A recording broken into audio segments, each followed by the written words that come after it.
So we're back with today's update, and this is the curves update. I've had to refactor a lot of code, so our line that we're creating here is now a path 2D that's being tessellated into a line 2D so that it can actually be drawn on the screen. I've updated the nodes to be diamonds instead of circles because now the handles are circles. So I get to show off the cool bit, which is this. You can see that this line that's stretching out is a line 2D.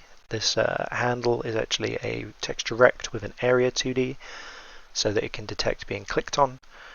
The cursor tool will just move the whole thing. We can actually grab it from here as well.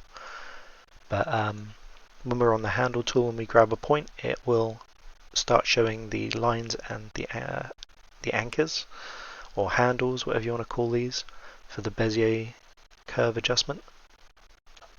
And you can see on the end and the beginning we can adjust the appropriate handles for those as well.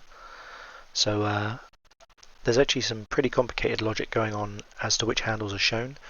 So the first will only show its out because that's all it can affect, and the last will show its in.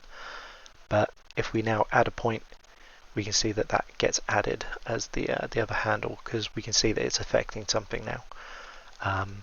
That will affect all of these points, so it will get rid of the last handle if it's not affecting anything. So it's slowly coming together.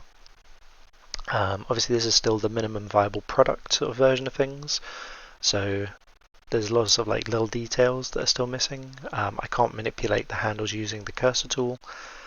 I'm still figuring out how some things should behave, like when we're adding a point, right now it's just left click, it makes it appear.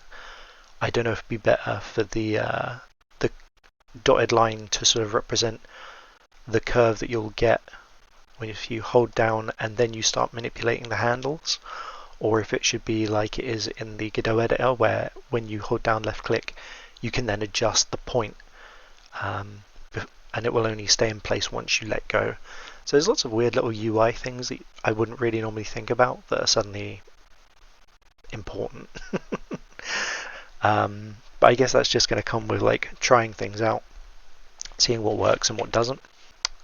But yeah, it's all coming together. I'm really proud of this little bit of progress because these handles have been eluding me for a while, so it's really cool to see them in action. It's very slowly taking shape, but hopefully more progress to report over the next days.